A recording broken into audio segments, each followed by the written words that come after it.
PSC tips and ട്രിക്സിലേക്ക് ഏവർക്കും സ്വാഗതം. വരുന്ന അസിസ്റ്റന്റ് സെയിൽസ്മാൻ പരീക്ഷയ്ക്ക് വേണ്ടിയിട്ടുള്ള ക്ലാസ്സുകളാണ് നമ്മുടെ ചാനലിലൂടെ നമ്മൾ നൽകി വരുന്നത്. അപ്പോൾ ഏതൊക്കെ രീതിയിലാണ് നമ്മുടെ ചാനലിലൂടെ ക്ലാസ്സുകൾ വരുന്നത്, സ്റ്റഡി പ്ലാൻ എന്തൊക്കെയാണ് എന്നുള്ള കാര്യങ്ങളൊക്കെ പറഞ്ഞുകൊണ്ട് നമ്മളൊരു ലൈവ് സെഷൻ ചെയ്തിട്ടുണ്ടായിരുന്നു. അപ്പോൾ അതിനനുസരിച്ച് ക്ലാസ്സുകൾ മുന്നോട്ട് പോയിക്കൊണ്ടിരിക്കുകയാണ്. ഇത് രണ്ടാമത്തെ ക്ലാസ് ആണ് കേട്ടോ. അപ്പോൾ ഇതുവരെയും കാണാത്തവരുണ്ടെങ്കിൽ ഒരു രണ്ടാമത്തെ ക്ലാസ്സേ ആയിട്ടുള്ളൂ. അപ്പോൾ ഇപ്പോൾ തുടങ്ങിയാലും നിങ്ങൾക്ക് എന്താണ് കറക്റ്റായിട്ട് നമ്മളെ ഫോളോ ചെയ്ത് അവസാനം വരെ കൂടെ നിൽക്കുകയാണെങ്കിൽ അസിസ്റ്റന്റ് സെയിൽസ്മാൻ എന്ന് പറയുന്ന പരീക്ഷയ്ക്ക് ഉന്നത വിജയം നേടാനായിട്ട്, നല്ലൊരു റാങ്കിൽ എത്താനായിട്ട് ഹെൽപ്പ് ചെയ്യുന്നതാണ്. അപ്പോൾ നല്ല രീതിയിൽ തന്നെ ക്ലാസ് ഫോളോ ചെയ്യുക. ഓരോ ദിവസവും നിങ്ങൾക്ക് പഠിക്കേണ്ട ടോപ്പിക്ക് ടെലഗ്രാമിൽ നമ്മൾ മെൻഷൻ ചെയ്യും. അതിനനുസരിച്ച് പിറ്റേ ദിവസം കാലത്ത് നമ്മൾ ആ ടോപ്പിക്കുമായി ബന്ധപ്പെട്ട ക്ലാസ്സുകൾ നിങ്ങൾക്ക് പ്രൊവൈഡ് ചെയ്യും. ആ ദിവസം രാത്രി 8 മണിക്കുള്ള ലൈവിൽ നമ്മൾ പഠിച്ച ടോപ്പിക്കുമായി ബന്ധപ്പെട്ടിട്ടുള്ള PYQ ഡിസ്കസ് ചെയ്യും. ഈ ഒരു രീതിയിലാണ് നമ്മൾ ക്ലാസ്സുകൾ മുന്നോട്ട് കൊണ്ടുപോകുന്നത്. അപ്പോൾ ഇന്നലെ നമ്മൾ ഭരണഘടന നിർമ്മാണ സമിതിയുമായി ബന്ധപ്പെട്ട കാര്യങ്ങൾ കംപ്ലീറ്റ് ആയിട്ട് പഠിച്ചു. രാത്രി PYQ ഡിസ്കസ് ചെയ്തു. ഇന്ന് പഠിക്കാനായിട്ട് തന്നിട്ടുണ്ടായിരുന്ന ടോപ്പിക്ക് മൗലിക അവകാശങ്ങളാണ്. അപ്പോൾ ഇന്നത്തെ നമ്മുടെ ക്ലാസ് എന്ന് പറയുന്നത് മൗലിക അവകാശങ്ങളെ കുറിച്ചാണ്. അപ്പോൾ നമ്മുടെ LDC 2024 എക്സാമിന് വേണ്ടിയിട്ട് നമ്മൾ ക്ലാസ്സുകൾ ഇതേപോലെ തന്നെ കൃത്യമായിട്ട് ഫോളോ ചെയ്ത് കൊണ്ടുപോയിട്ടുണ്ടായിരുന്നു. അപ്പോൾ അത് കൃത്യമായി ഫോളോ ചെയ്ത എല്ലാവർക്കും നല്ല രീതിയിൽ തന്നെ ഒരുപാട് പേര് മെയിൻ ലിസ്റ്റിൽ ഉൾപ്പെട്ടിട്ടുണ്ടെന്ന് പറഞ്ഞിട്ട് മെസ്സേജ് ചെയ്തു. നമ്മുടെ ക്ലാസ്സുകൾ ഫോളോ ചെയ്ത് പഠിച്ചവരെല്ലാം മെയിൻ ലിസ്റ്റിൽ ഉൾപ്പെട്ടിട്ടുണ്ട് എന്നുള്ള രീതിയിൽ മെസ്സേജും കമൻസും എല്ലാം നമുക്ക് കാണാൻ പറ്റി. ഒരുപാട് സന്തോഷം. അപ്പോൾ നമ്മൾ LDCക്ക് വേണ്ടിയിട്ട് നല്ല രീതിയിൽ തന്നെ ക്ലാസ്സുകൾ പ്രൊവൈഡ് ചെയ്തതാണ്. അപ്പോൾ ഈ ഒരു മൗലിക അവകാശങ്ങൾ എന്ന് പറയുന്ന ടോപ്പിക്ക് നമ്മൾ LDCക്ക് വേണ്ടി മുന്നേ തന്നെ എടുത്തിട്ടുണ്ടായിരുന്നു. 2 പാർട്ടായിട്ട് ചെയ്ത വീഡിയോ ആയിരുന്നു. അപ്പോൾ അത് ഞാൻ കമ്പൈൻ ചെയ്ത് നിങ്ങൾക്ക് തരുവാണ്. നല്ല പെർഫെക്റ്റ് ആയിട്ട് മാക്സിമം പോയിന്റ്സ് ഉൾപ്പെടുത്തിയിട്ടുള്ള നല്ല ക്ലാസ് ആണ്. അപ്പോൾ മൗലികാവകാശങ്ങളുടെ ക്ലാസ് നിങ്ങൾ കാണുക, നോട്ട്സ് തയ്യാറാക്കിയിട്ട് പഠിക്കുക. അതിനുശേഷം ഇന്ന് രാത്രി 8 മണിക്ക് ലൈവ് സെഷനിൽ നമ്മൾ മൗലികാവകാശങ്ങളുമായി ബന്ധപ്പെടുത്തി PSC ചോദിച്ചിട്ടുള്ള 10th ലെവൽ മെയിൻസിൻ്റെ പരീക്ഷകൾക്ക് ചോദിച്ചിട്ടുള്ളതും ഇപ്പോൾ റീസെൻ്റ് ആയിട്ട് നടന്നിട്ടുള്ള എക്സാംസിന് ചോദിച്ചതുമായിട്ടുള്ള എല്ലാ ചോദ്യങ്ങളും നമ്മൾ ഡിസ്കസ് ചെയ്യുന്നതായിരിക്കും. ഓക്കെ ആണല്ലോ? അപ്പോൾ നമ്മുടെ ടെലഗ്രാമിൽ ജോയിൻ ചെയ്യാത്തവരുണ്ടെങ്കിൽ കറക്റ്റായിട്ട് ജോയിൻ ചെയ്യുക കേട്ടോ. ഞാൻ ഡിസ്ക്രിപ്ഷൻ ബോക്സിലും കമൻറ്റ് ബോക്സിൽ ഫസ്റ്റ് കമൻ്റ് ആയിട്ടും ലിങ്ക് കൊടുത്തേക്കാം. കാരണം നിങ്ങൾക്ക് വേണ്ടിയിട്ടുള്ള ടോപ്പിക്സ് എല്ലാം നമ്മൾ പ്രൊവൈഡ് ചെയ്യുന്നതും അതുപോലെ നമ്മൾ ഓരോ ദിവസവും പഠിച്ച ടോപ്പിക്കുമായിട്ടുള്ള ബന്ധപ്പെട്ടിട്ടുള്ള ക്വസ്റ്റ്യൻസ് പോൾസിൻ്റെ രൂപത്തിൽ നിങ്ങൾക്ക് ടെലഗ്രാമിൽ അറ്റൻഡ് ചെയ്യാനൊക്കെ പറ്റുന്നതാണ്. ഓക്കെ, അസിസ്റ്റന്റ് സെയിൽസ്മാൻ്റെ സിലബസ് ഒരുപാട് പേര് ചോദിച്ചു. അത് നമ്മുടെ ടെലഗ്രാമിൽ നമ്മൾ അപ്ലോഡ് ചെയ്തിട്ടുണ്ട് കേട്ടോ. അപ്പോൾ ടെലഗ്രാമിൻ്റെ ലിങ്ക് ഞാൻ കൊടുത്തിട്ടുണ്ട്. ഡിസ്ക്രിപ്ഷൻ ബോക്സിലും കമൻറ്റ് ബോക്സിൽ ഫസ്റ്റ് കമൻ്റ് ആയിട്ടും കൊടുത്തിട്ടുണ്ട്.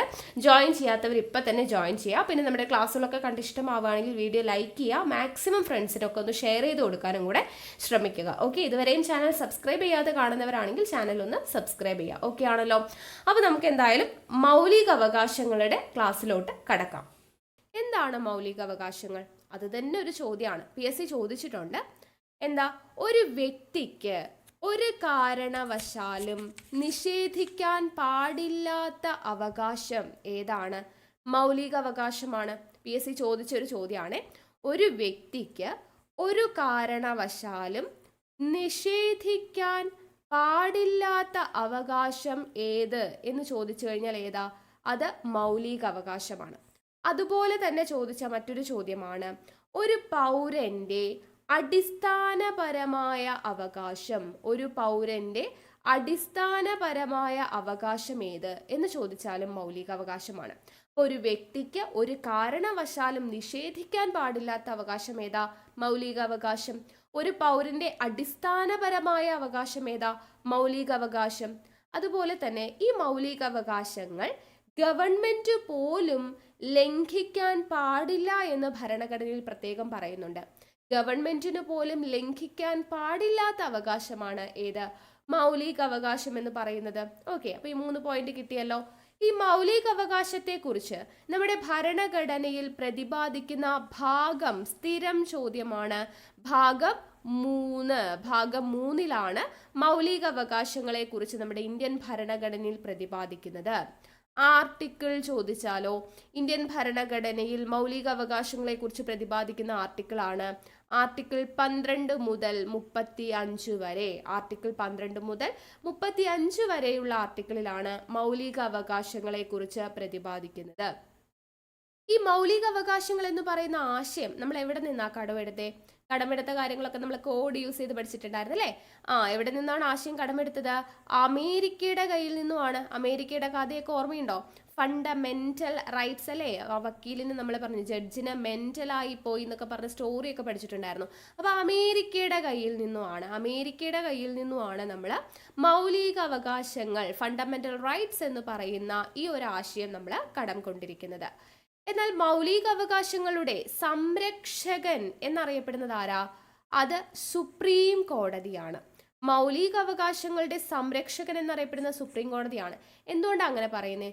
നമ്മൾ പറയും മൗലിക അവകാശങ്ങൾ നമുക്ക് ഏതെങ്കിലും രീതിയിൽ നിഷേധിക്കപ്പെട്ടു എന്ന് വിചാരിക്കാം.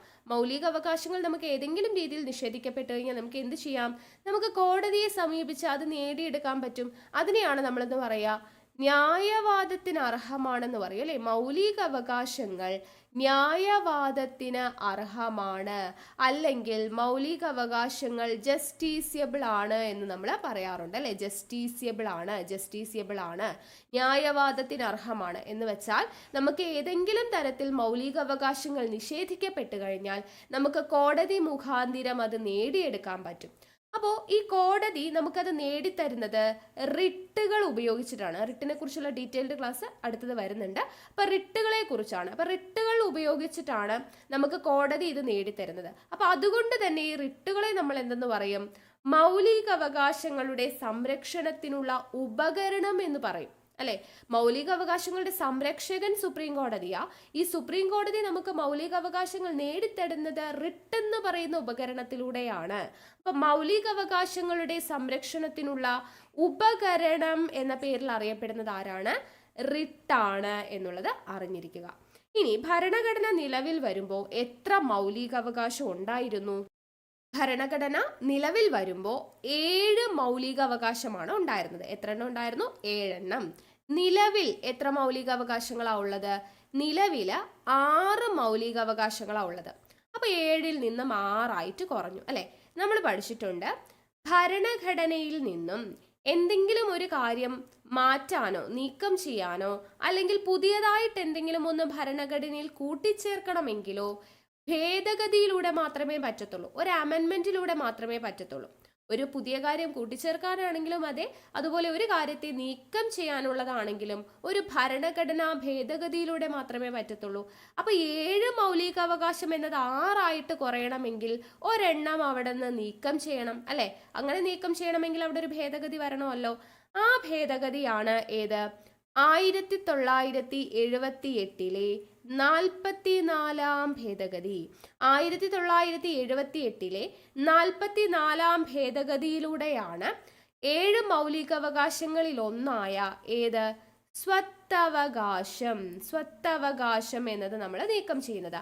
1978 44-ാം ഭേദഗതിയിലൂടെ 7 മൗലികാവകാശങ്ങളിൽ സ്വത്തവകാശം എന്ന് പറയുന്നത് നമ്മൾ നീക്കം ചെയ്തു. മൗലികാവകാശങ്ങളുടെ പട്ടികയിൽ നിന്നും നീക്കം ചെയ്തു. അപ്പൊ സ്വത്തവകാശം ഇപ്പൊ നിലവിൽ എന്തായിട്ട് മാറി? സ്വത്തവകാശം നിയമാവകാശമായിട്ട് മാറി. അപ്പൊ നിയമാവകാശമായി മാറിയത് സ്വത്തവകാശമാണ് 44-ാം ഭരണഘടനാ ഭേദഗതി. അപ്പൊ വർഷം ചോദിച്ചാൽ 1978 ആണ്. ഇനി ഇത് നിലവിൽ വന്നത് എന്നെന്നും പറഞ്ഞ് എടുത്തു ചോദിച്ചാൽ വർഷം 1979 ആണ്. സാധാരണഗതിയിൽ നമുക്ക് 44-ാം ഭേദഗതിയുടെ വർഷം എന്ന് മാത്രമേ ചോദിക്കുള്ളൂ. അത് 1978. എന്നാൽ നിലവിൽ വന്നത് എന്നെന്നും പറഞ്ഞ് എടുത്തു ചോദിച്ചിട്ടുണ്ടെങ്കിൽ ആ ഓപ്ഷനിൽ 1979 ഉണ്ടെങ്കിൽ നിങ്ങൾ ആ ആൻസർ വേണം ചെയ്യാൻ വേണ്ടിയിട്ട് കേട്ടോ. ഇനി ഈ സ്വത്തവകാശം എന്ന് പറയുന്നത് 44-ാം ഭരണഘടനാ ഭേദഗതി പ്രകാരം ഭരണഘടനയിൽ കൂട്ടിച്ചേർത്ത ഭാഗം ഏതാണ്? 3-ാം ഭാഗത്തിലിരുന്ന സ്വത്തവകാശം ഇപ്പോ 12-ാം ഭാഗത്തിലാണ് ഇരിക്കുന്നത്. 12-ാമത്തെ ഭാഗത്തിലാണ് ഇരിക്കുന്നത്. ആർട്ടിക്കിൾ എത്രയാണ്? ആർട്ടിക്കിൾ 300A നിലവിൽ സ്വത്തവകാശമുള്ളത് കേട്ടോ. ഭാഗം 12 ആർട്ടിക്കിൾ 300A നിലവിൽ സ്വത്തവകാശം ഉള്ളത്. മുൻപ് 31 എന്ന് പറയുന്ന വകുപ്പിലായിരുന്നു കേട്ടോ. 31-ാമത്തെ ആർട്ടിക്കിളിലായിരുന്നു സ്വത്തവകാശം ഉണ്ടായിരുന്നത്.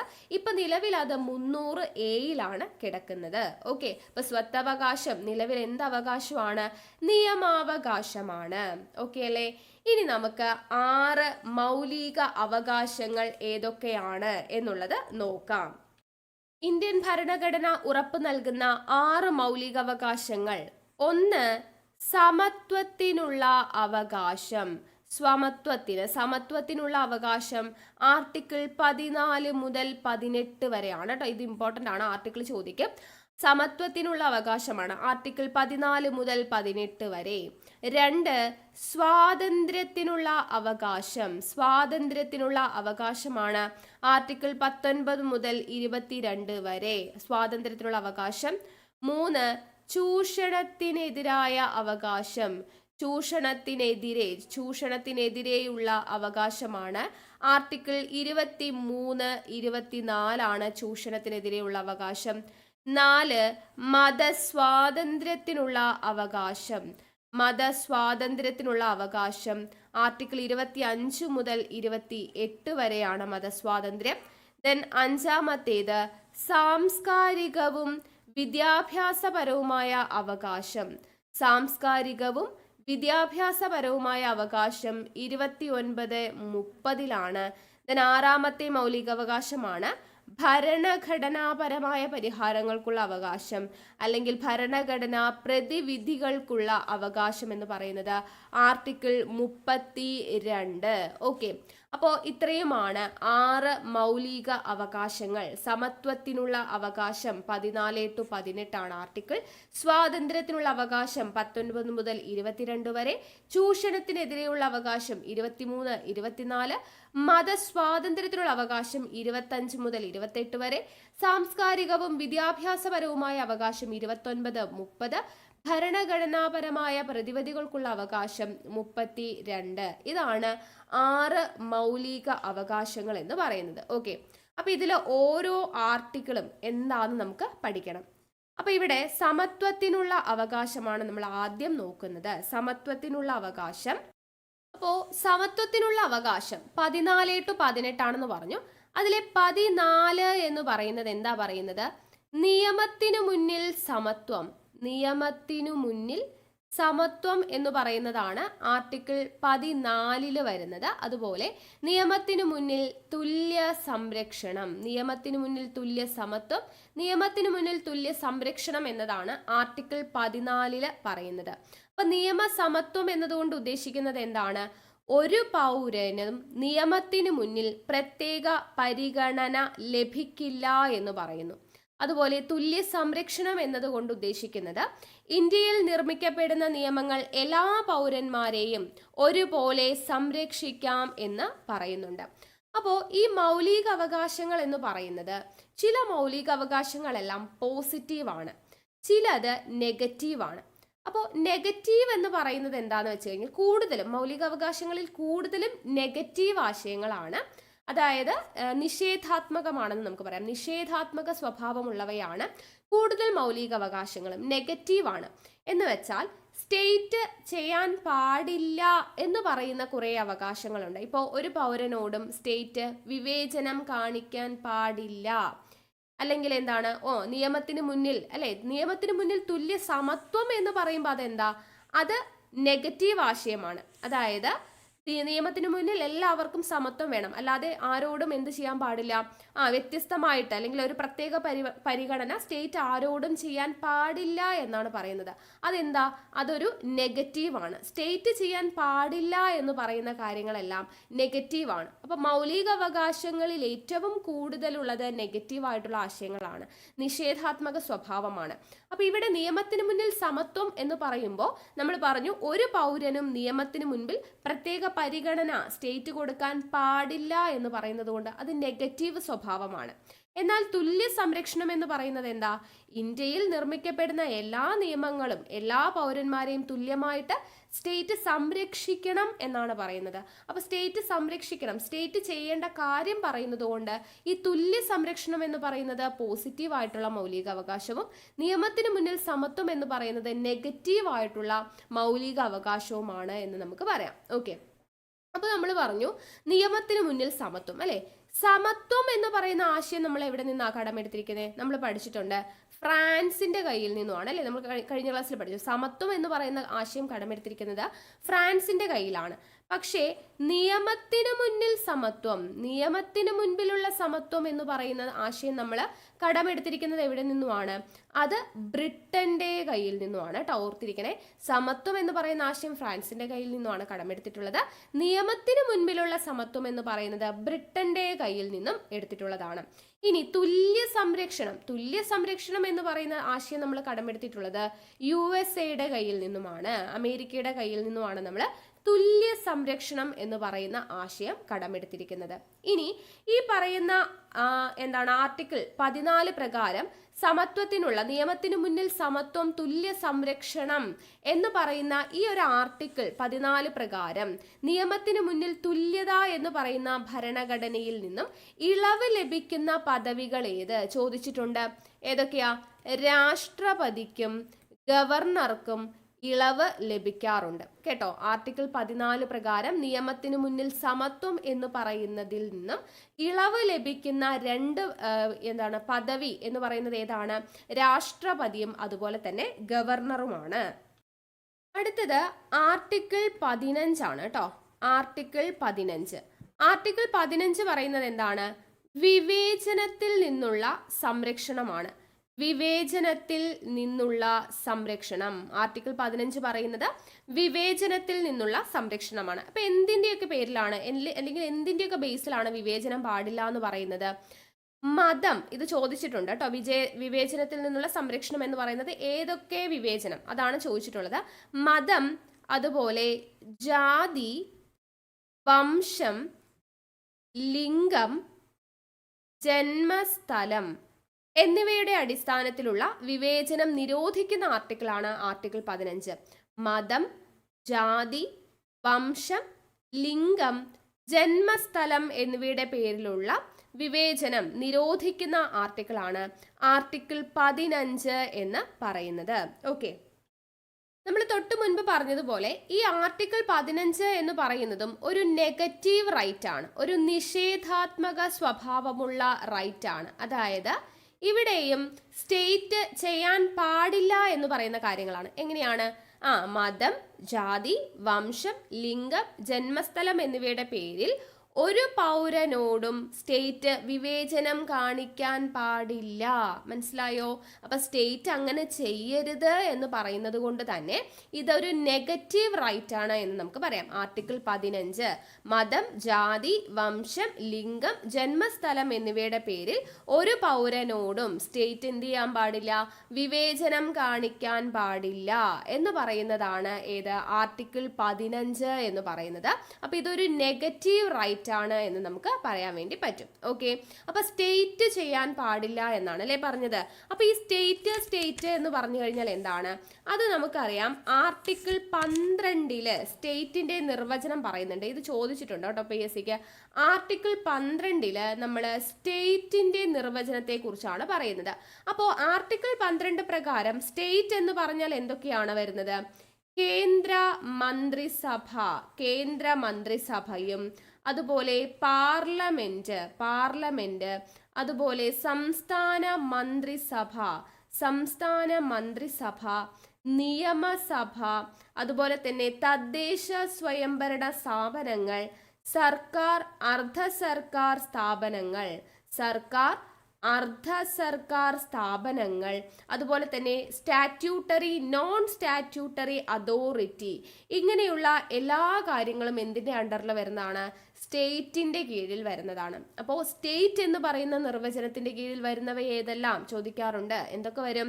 കേന്ദ്ര മന്ത്രിസഭ വരും, പാർലമെന്റ് വരും, സംസ്ഥാന മന്ത്രിസഭ വരും, നിയമസഭ വരും, തദ്ദേശ സ്വയംഭരണ സ്ഥാപനങ്ങൾ വരും, സർക്കാർ അർദ്ധ സർക്കാർ സ്ഥാപനങ്ങൾ വരും, സ്റ്റാറ്റ്യൂട്ടറി, നോൺ സ്റ്റാറ്റ്യൂട്ടറി അതോറിറ്റികൾ ഇതിന്റെ കീഴിൽ വരും കേട്ടോ. അപ്പൊ ഇതെല്ലാം എന്തിന്റെ അണ്ടറിൽ വരുന്നതാണ്? സ്റ്റേറ്റിന്റെ കീഴിൽ വരുന്നതാണ്. അപ്പൊ സ്റ്റേറ്റ് ചെയ്യാൻ പാടില്ല എന്ന് പറയുന്ന കാര്യങ്ങളാണ് നെഗറ്റീവ് റൈറ്റ് എന്ന് പറഞ്ഞു. ആർട്ടിക്കിൾ 14 നിയമത്തിന് മുന്നിൽ സമത്വം, അതായത് ഒരു വ്യക്തിയെയും പ്രത്യേക കൺസിഡറേഷൻ സ്റ്റേറ്റ് കൊടുക്കാൻ പാടില്ല എന്ന് പറയുന്നത് കൊണ്ട് അത് നെഗറ്റീവ് റൈറ്റ് ആണ്. ആർട്ടിക്കിൾ 15 വിവേചനത്തിൽ നിന്നുള്ള നിരോധനം എന്ന് പറയുന്നത് അതെന്താണ്? മതം, ജാതി, വംശം, ലിംഗം, ജന്മസ്ഥലം എന്നിവയുടെ പേരിൽ ഒരു പൗരനോടും വിവേചനം സ്റ്റേറ്റ് കാണിക്കാൻ പാടില്ല എന്ന് പറയുന്നത് കൊണ്ട് അതും ഒരു നെഗറ്റീവ് റൈറ്റ് ആണ് എന്ന് നമുക്ക് പറയാൻ പറ്റും. ഓക്കെ, ഇനി അടുത്തത് ആർട്ടിക്കിൾ 16 ആണ് പറയുന്നത്. ആർട്ടിക്കിൾ 16 പറയുന്നത് എന്താണ്? അവസര സമത്വത്തെ കുറിച്ചാണ് പറയുന്നത്. എന്തിനെ കുറിച്ചാണ് പറയുന്നത്? അവസര സമത്വം എന്ന് പറയുമ്പോൾ എന്താണ്? പൊതു നിയമനങ്ങളിലെ അവസര സമത്വം ഉറപ്പുവരുത്തുന്നു. അതായത് സമത്വത്തെ സംബന്ധിച്ച് ഇന്ത്യൻ ഭരണഘടനയിൽ എന്താണ് പറയുന്നത്? നമുക്ക് രണ്ട് കാര്യങ്ങളാണ്. ഇന്ത്യൻ ഭരണഘടനയുടെ ആമുഖം പഠിച്ചപ്പോൾ നമ്മൾ പറഞ്ഞില്ലേ, തുല്യ പദവി അല്ലെ, തുല്യ പദവി, അവസര സമത്വം എന്ന് പറയുന്ന രണ്ട് കാര്യങ്ങളാണ് നമുക്ക് ആമുഖത്തിൽ പ്രതിപാദിക്കുന്നത്. തുല്യ പദവി, അവസര സമത്വം എന്ന് പറയുന്നത്, അതായത് സമൂഹത്തിലെ എല്ലാ വിഭാഗങ്ങൾക്കും തുല്യ അവസരങ്ങൾ അനുഭവിക്കാൻ കഴിയുക എന്നുള്ളതാണ് ഇവിടെ പറയുന്നത്. സമൂഹത്തിൽ എല്ലാ വിഭാഗങ്ങൾക്കും തുല്യ അവസരങ്ങൾ അനുഭവിക്കാൻ കഴിയുക, അതാണ് ആർട്ടിക്കിൾ 16 പറയുന്നത്, അവസര സമത്വം.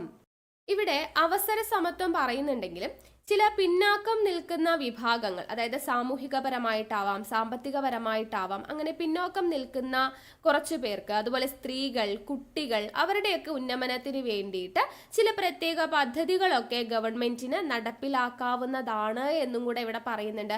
അതായത് എന്താ, സംവരണത്തെ കുറിച്ച് ഇവിടെ പ്രതിപാദിക്കുന്നുണ്ട്. അപ്പൊ നമുക്ക് പറയാം, സംവരണത്തെ കുറിച്ച് പ്രതിപാദിക്കുന്ന ആർട്ടിക്കിൾ ഏത് എന്ന് ചോദിച്ചു കഴിഞ്ഞാൽ ആർട്ടിക്കിൾ 16 ആണ്. ഓക്കെ, ചില പിന്നാക്ക വിഭാഗത്തിൽ നിൽക്കുന്ന ആളുകൾ, സ്ത്രീകൾക്കും കുട്ടികൾക്കും വേണ്ടി പ്രത്യേക പദ്ധതികളെല്ലാം തയ്യാറെടുക്കാനുള്ള അവകാശം ആർക്കുണ്ട്? ഗവൺമെന്റിനുണ്ട്, സ്റ്റേറ്റിനുണ്ട്. അപ്പൊ അതുകൊണ്ട് തന്നെ നമുക്ക് പറയാം, സംവരണത്തെ കുറിച്ച് പ്രതിപാദിക്കുന്ന ആർട്ടിക്കിൾ ഏത് എന്ന് ചോദിച്ചു കഴിഞ്ഞാൽ ആർട്ടിക്കിൾ 16 ആണെന്ന് പറയാം. ഇനി ആർട്ടിക്കിൾ 17 എന്താ പറയുന്നത്? അയിത്ത നിർമാർജനവുമായി ബന്ധപ്പെട്ടതാണ് ആർട്ടിക്കിൾ 17. അത് നമുക്കറിയാം. അയിത്ത നിർമാർജനം എന്ന് പറയുന്ന PSCയിൽ സ്ഥിരം ചോദ്യമാണ്. അയിത്താചരണം അല്ലെങ്കിൽ അയിത്ത നിർമാർജനം എന്ന് പറയുന്നത്, അല്ലെ? അപ്പോൾ അയിത്ത നിർമാർജനത്തെ കുറിച്ച് നമുക്ക് ചോദിക്കുന്ന ചോദ്യമാണ്, മഹാത്മാഗാന്ധി കീ ജയ് എന്ന മുദ്രാവാക്യത്തോടുകൂടി പാസാക്കിയ ആർട്ടിക്കിൾ, മഹാത്മാഗാന്ധി കീ ജയ് എന്ന് പറയുന്ന മുദ്രാവാക്യത്തോടുകൂടി പാസാക്കിയ ആർട്ടിക്കിൾ ആണ് ആർട്ടിക്കിൾ 17 എന്ന് പറയുന്നത്. അതുപോലെ അസ്പൃശ്യത അതല്ലെങ്കിൽ അൺടച്ചബിലിറ്റി നിരോധനം വ്യവസ്ഥ ചെയ്യുന്ന ആർട്ടിക്കിൾ ഏതെന്ന് ചോദിച്ചാൽ ആർട്ടിക്കിൾ 17 ആണ്. അപ്പൊ അയിത്ത നിർമാർജനവുമായി ബന്ധപ്പെട്ട ആർട്ടിക്കിൾ, അസ്പൃശ്യത നിരോധനം വ്യവസ്ഥ ചെയ്യുന്ന ആർട്ടിക്കിൾ, മഹാത്മാഗാന്ധി കെ ജെ എന്ന് പറയുന്ന മുദ്രാവാക്യത്തോടു കൂടി പാസാക്കിയ ആർട്ടിക്കിളൊക്കെ ചോദിച്ചു കഴിഞ്ഞാൽ ഏതാണ്? ആർട്ടിക്കിൾ 17 ആണ്. 17. അപ്പൊ ഇവിടെ ഒരു വർഷവും കൂടെ നിങ്ങൾ ഓർത്തിരിക്കണം. തൊട്ടുകൂടായ്മ നിരോധന നിയമം, അൺടച്ചബിലിറ്റി ഒഫൻസസ് ആക്ട്, തൊട്ടുകൂടായ്മ നിരോധന നിയമം നിലവിൽ വരുന്ന വർഷം 1955 ചോദിച്ചിട്ടുണ്ട് കേട്ടോ. തൊട്ടുകൂടായ്മ നിരോധന നിയമം നിലവിൽ വന്ന വർഷമാണ് 1955 എന്ന് പറയുന്നത്. പക്ഷെ അയിത്തം എന്ന് പറയുന്ന ഈ ഒരു പദം ഭരണഘടനയിലോ ഈ ആക്ടിലോ എവിടെയും തന്നെ എന്താണ് നിർവചിച്ചിട്ടില്ല. ഓക്കെ, അയിത്തം എന്ന് പറയുന്ന ഈ പദം ഭരണഘടനയിലോ ഈ ആക്ടിലോ എവിടെയും തന്നെ നിരോധിച്ചിട്ടില്ല. 1976 ഒരു ഭേദഗതിയിലൂടെ തൊട്ടുകൂടായ്മ നിരോധനത്തിന് പുതിയൊരു പേര് കൊണ്ടുവന്നിട്ടുണ്ട്. Protection of the civil rights act ആണ് ആ പേര് കേട്ടോ. പുതിയ പേരെന്താണ്? Protection of the civil rights act എന്നാണ് കേട്ടോ. Protection of the civil rights act എന്നതാണ് പുതിയ പേര്. അപ്പൊ അയിത്തം എന്ന് പറയുന്ന പേര് ഇവിടെ ഇല്ല. അപ്പൊ 1976 കേട്ടോ. 1976 ഭേദഗതിയിലൂടെ തൊട്ടുകൂടായ്മ നിരോധന നിയമത്തിന് ലഭിച്ച പുതിയ പേരാണ് protection of the civil rights act എന്ന് പറയുന്നത്. അപ്പൊ അയിത്തം എന്ന് പറയുന്ന പദം ഇപ്പൊ ഭരണഘടനയിൽ എവിടെയും തന്നെ പ്രതിപാദിക്കുന്നില്ല എന്ന് നമുക്ക് പറയാൻ പറ്റും. ഓക്കെ, ഇനി ആർട്ടിക്കിൾ 18. ഓക്കെ, ആർട്ടിക്കിൾ 18 ആണ് പറയുന്നത്. ആർട്ടിക്കിൾ 18 എന്താ പറയുന്നേ? സ്ഥാനപ്പേരുകൾ നിർത്തലാക്കൽ, അല്ലെങ്കിൽ നമുക്ക് ഓർക്കാനായിട്ട് 18 തലക്കെട്ട് അങ്ങനെ ഓർക്കാം അല്ലെ. തലക്കെട്ടുകൾ അല്ലെങ്കിൽ സ്ഥാനപ്പേരുകൾ നിർത്തലാക്കൽ അതിനെ കുറിച്ചാണ് ആർട്ടിക്കിൾ 18 പറയുന്നത്. അതായത് ചിലർക്ക് പ്രത്യേക കൺസിഡറേഷൻ കൊടുത്തിട്ട് നമ്മൾ ചില പേരുകളൊക്കെ കൊടുക്കും അല്ലെ. അതായത് നമ്മൾ പണ്ട് കാലത്ത് ഈ രാജാവ്, അതുപോലെ ബഹദൂർ, ജവാൻ എന്നൊക്കെ പറയുന്ന ചില പേരുകളൊക്കെ നൽകാറില്ലേ. അപ്പൊ അങ്ങനെയുള്ള തലക്കെട്ടുകളൊക്കെ നിരോധിച്ചുകൊണ്ടുള്ള ആർട്ടിക്കിളാണ് ആർട്ടിക്കിൾ 18 എന്ന് പറയുന്നത്. പക്ഷെ നമുക്ക് ഈ പറയുന്ന എന്താണ് ഇപ്പൊ അക്കാഡമിക് പരമായിട്ടുള്ള ചില പദവികൾ, അല്ലെങ്കിൽ നമുക്ക് സൈനിക പദവികളൊക്കെ നമുക്ക് തരാറില്ലേ. അങ്ങനെയുള്ള കാര്യങ്ങളൊന്നും കുഴപ്പമില്ല. അതായത് എന്താ പത്മശ്രീ, പത്മഭൂഷൺ, ഭാരതരത്ന, അങ്ങനെയുള്ളത് വീർ ചക്ര, അങ്ങനെയുള്ള സംഭവങ്ങളൊക്കെ ഇല്ലേ. അങ്ങനെയുള്ള തലക്കെട്ടുകളൊന്നും പ്രശ്നമല്ല. പക്ഷെ ബാക്കിയുള്ള തലക്കെട്ടുകൾ, അതായത് ഒരു വിവേചനം കാണിക്കുന്ന, ഒരാൾക്ക് പ്രത്യേക പരിഗണന നൽകുന്ന രീതിയിലുള്ള തലക്കെട്ടുകളെല്ലാം നിർത്തലാക്കൽ എന്ന് പറയുന്നതാണ്. അതാണ് ആർട്ടിക്കിൾ 18. അപ്പൊ ഇത് നെഗറ്റീവ് റൈറ്റ് ആണോ പോസിറ്റീവ് റൈറ്റ് ആണോ? നമ്മൾ നേരത്തെ പറഞ്ഞതുപോലെ നെഗറ്റീവ് റൈറ്റ് ആണ്. എന്തുകൊണ്ടാണ്? ഒരാൾക്ക് പ്രത്യേക പരിഗണന നൽകി ആർക്കും ഒരു സ്ഥാനപ്പേരും ഗവൺമെന്റ് കൊടുക്കാൻ പാടില്ല എന്ന് പറയുന്നതാണ് ആർട്ടിക്കിൾ 18. അപ്പൊ അതെന്താ? സ്റ്റേറ്റ് ചെയ്യാൻ പാടില്ല അല്ലെ, ആരോടും പ്രത്യേകമായിട്ട് വിവേചനം ചെയ്യാൻ പാടില്ല എന്നാണ് ഇവിടെ പറയുന്നത്. സോ ഇതൊരു നെഗറ്റീവ് റൈറ്റ് ആണ് എന്ന് നമുക്ക് പറയാൻ വേണ്ടി പറ്റും. ഓക്കെ, ഇനിയിപ്പോ ഏതെങ്കിലും വിദേശ രാജ്യത്ത് നിന്ന് നമുക്ക് ചില ബഹുമതികൾ എന്തെങ്കിലും തരുവാന്ന് വിചാരിക്കാം. അങ്ങനെയാണെങ്കിൽ നമുക്കത് സ്വീകരിക്കാൻ പറ്റുമോ എന്നൊരു ചോദ്യമാണ് വന്നിട്ടുള്ളതെങ്കിൽ നമുക്കത് സ്വീകരിക്കാൻ പറ്റും. പക്ഷെ ആരുടെ അനുമതി വേണം? പ്രസിഡന്റിന്റെ അനുമതി വേണം. ഇപ്പൊ വിദേശ രാജ്യത്ത് നിന്നും എന്തെങ്കിലും ബഹുമതികൾ നമുക്ക് കിട്ടുകയാണെങ്കിൽ അത് പ്രസിഡന്റിന്റെ അനുമതിയോടുകൂടി നമുക്ക് സ്വീകരിക്കാം എന്നുകൂടി ഇതിൽ നമുക്ക് ഓർത്തു വെക്കേണ്ട ഒരു പോയിന്റ് ആണ് കേട്ടോ. ഇനി ആർട്ടിക്കിൾ 19 മുതൽ 22 വരെയുള്ള കാര്യങ്ങൾ എന്താണ്? 19 മുതൽ 22 വരെയുള്ള കാര്യങ്ങൾ സ്വാതന്ത്ര്യത്തിനുള്ള അവകാശത്തെക്കുറിച്ചാണ് പറയുന്നത്. സ്വാതന്ത്ര്യത്തിനുള്ള അവകാശത്തെക്കുറിച്ചാണ് നമ്മൾ 19 മുതൽ 22 വരെ പറയുന്നത്. അപ്പോൾ മൗലിക അവകാശങ്ങളുടെ നട്ടെല്ല് എന്നറിയപ്പെടുന്നത് ആർട്ടിക്കിൾ 19 മുതൽ 22 വരെയുള്ള സ്വാതന്ത്ര്യത്തിനുള്ള അവകാശമാണ്. സ്വാതന്ത്ര്യത്തിനുള്ള അവകാശം 19 to 22 മൗലിക അവകാശങ്ങളുടെ നട്ടെല്ല് എന്ന പേരിലാണ് അറിയപ്പെടുന്നത്. അപ്പോൾ സ്വാതന്ത്ര്യം എന്ന് പറയുമ്പോൾ എന്തിനൊക്കെയുള്ള സ്വാതന്ത്ര്യമാണ്? ചിന്തിക്കുവാനുള്ള സ്വാതന്ത്ര്യം, ആവിഷ്കാരത്തിന്റെ സ്വാതന്ത്ര്യം, അവയുടെ പ്രയോഗത്തിന്റെ സ്വാതന്ത്ര്യം. ഓക്കെ, ഇപ്പൊ ചിന്തിക്കുവാനും ആവിഷ്കാരത്തിനും അവയുടെ പ്രയോഗത്തിനും ഒക്കെയുള്ള സ്വാതന്ത്ര്യമാണ് സ്വാതന്ത്ര്യത്തിനുള്ള അവകാശം എന്നതുകൊണ്ട് നമ്മൾ ഉദ്ദേശിക്കുന്നത്. അപ്പൊ 19 മുതൽ 22 വരെയാണ് സ്വാതന്ത്ര്യത്തിനുള്ള അവകാശം. അതിൽ ആർട്ടിക്കിൾ 19 എന്ന് പറയുന്നത് എന്താണ്? 6 മൗലിക സ്വാതന്ത്ര്യങ്ങളെ കുറിച്ചാണ് പറയുന്നത്. 6 മൗലിക സ്വാതന്ത്ര്യങ്ങളെ കുറിച്ച് പ്രതിപാദിക്കുന്ന ആർട്ടിക്കിൾ ഏത് എന്ന് ചോദിച്ചെങ്കിൽ ഏതാണ്? 19 ആണ് അല്ലെ. 19, ഈ 9നെ ഒന്ന് തിരിച്ചിട്ട് നമുക്ക് 6 എന്ന് എടുക്കാം അല്ലെ. അപ്പൊ 6 മൗലിക സ്വാതന്ത്ര്യങ്ങളെ കുറിച്ച് പ്രതിപാദിക്കുന്നത് ആർട്ടിക്കിൾ 19ലാണ്. ഈ ആർട്ടിക്കിൾ 19 ആണ് പൗരസ്വാതന്ത്ര്യത്തിന്റെ അടിസ്ഥാനം എന്ന പേരിൽ അറിയപ്പെടുന്നത്. പൗര സ്വാതന്ത്ര്യത്തിന്റെ അടിസ്ഥാനം എന്ന പേരിൽ അറിയപ്പെടുന്നത് ആർട്ടിക്കിൾ 19 ആണ് എന്നുള്ളത് അറിഞ്ഞിരിക്കുക. 6 മൗലിക സ്വാതന്ത്ര്യങ്ങളെ കുറിച്ച് പറയുന്നു. പൗരസ്വാതന്ത്ര്യത്തിന്റെ അടിസ്ഥാനം എന്ന പേരിൽ അറിയപ്പെടുന്നത് ആർട്ടിക്കിൾ 19 ആണ്. അപ്പോൾ ഈ ആർട്ടിക്കിൾ 19 പറഞ്ഞിട്ടുള്ള 6 മൗലിക സ്വാതന്ത്ര്യങ്ങൾ ഏതൊക്കെയാണ്? ഒന്ന് 19(1)(a). 19(1)(a)യിൽ പറയുന്നത് എന്താണ്? സംസാരത്തിനും ആശയപ്രകടനത്തിനുമുള്ള സ്വാതന്ത്ര്യം. എന്തിനൊക്കെയാ? സംസാരത്തിനും ആശയപ്രകടനത്തിനുമുള്ള സ്വാതന്ത്ര്യമാണ് 19(1)(a) പറയുന്നത്. Then 19(1)(b). 19(1)(b) പറയുന്നത് എന്തിനെ കുറിച്ചാണെന്ന് ചോദിച്ചാൽ നിരായുധരായി സമാധാനപരമായി ഒത്തുചേരാനുള്ള സ്വാതന്ത്ര്യം. ഒത്തുചേരാനുള്ള സ്വാതന്ത്ര്യം എന്ന് പറയുമ്പോൾ എങ്ങനെ ഒത്തുചേരാനാണ്?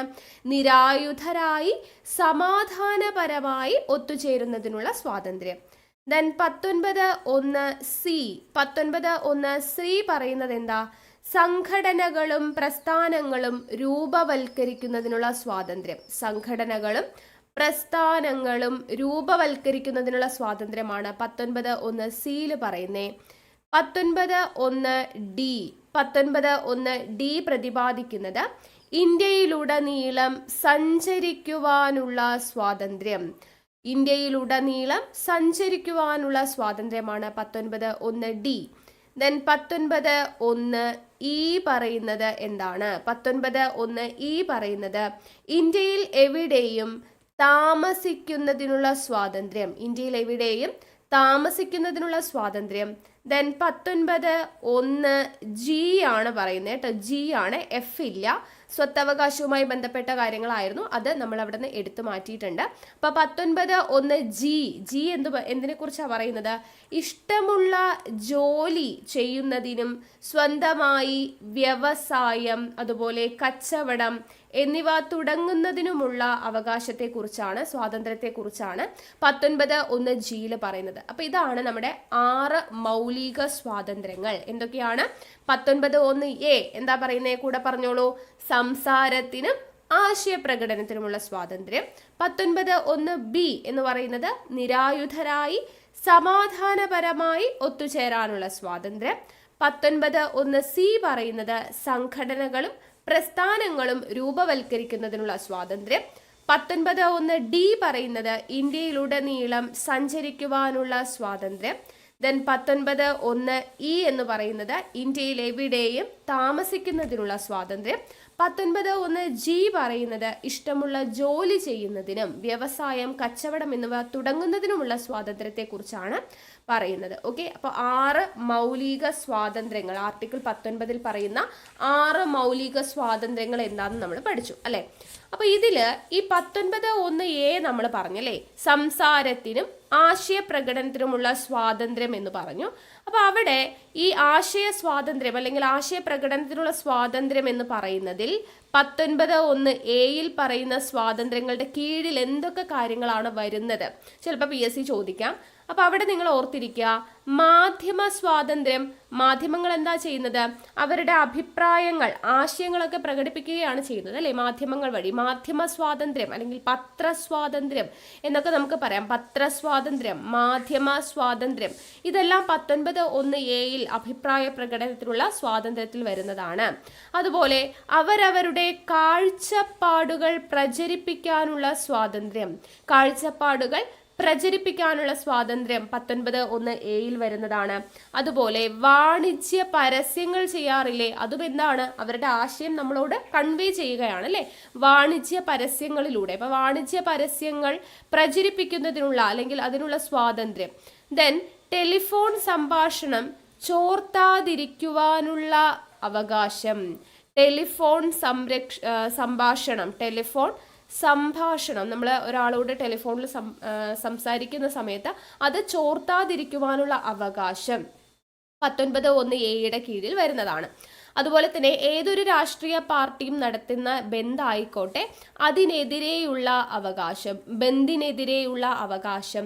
അതുപോലെ നമുക്ക് അഭിപ്രായ പ്രകടനം അല്ലെങ്കിൽ ആശയ പ്രകടനം എന്ന് പറയുമ്പോൾ എന്തെങ്കിലും കാര്യങ്ങൾ പറയുക മാത്രമല്ല, ചിലതൊക്കെ പറയാതിരിക്കാനുള്ള അല്ലെങ്കിൽ ചിലതിന് മുൻപിൽ നമുക്ക് നിശബ്ദത പാലിക്കുവാനുള്ള അവകാശം എന്ന് പറയുന്നതും 19(1)A പറയുന്നതാണ് അല്ലെ. അഭിപ്രായ പ്രകടനം എന്ന് പറയുമ്പോൾ ചില സ്ഥലങ്ങളിൽ നമുക്ക് എന്തെങ്കിലുമൊക്കെ പറയേണ്ടി വരും, ചില സ്ഥലങ്ങളിൽ നമുക്ക് എന്താണ് നിശബ്ദത പാലിക്കേണ്ടി വരും.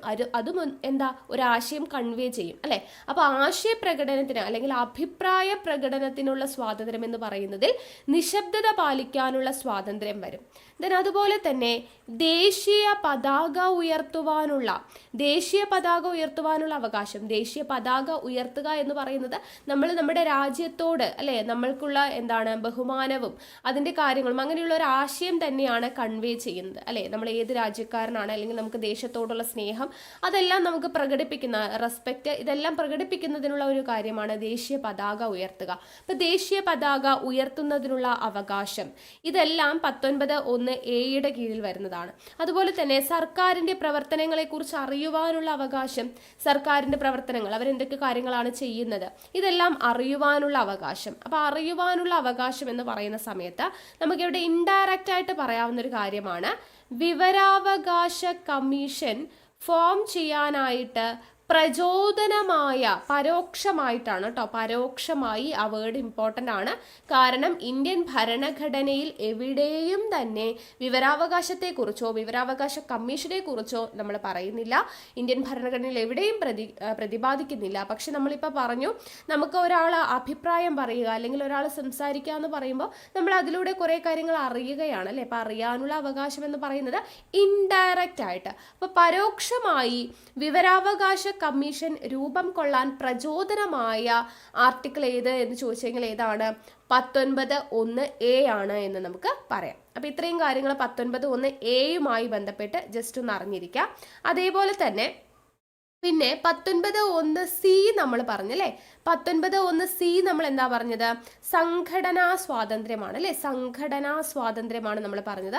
19(1)(c)യില് സംഘടനാ സ്വാതന്ത്ര്യം. അവിടെ നിങ്ങൾ ഓർത്തു വെക്കേണ്ട ഇമ്പോർട്ടൻ്റ് ആയിട്ടുള്ള ഒരു കാര്യം സഹകരണ സംഘങ്ങളുടെ രൂപീകരണത്തെ കുറിച്ച് പ്രതിപാദിക്കുന്ന ആർട്ടിക്കിളാണ് കേട്ടോ.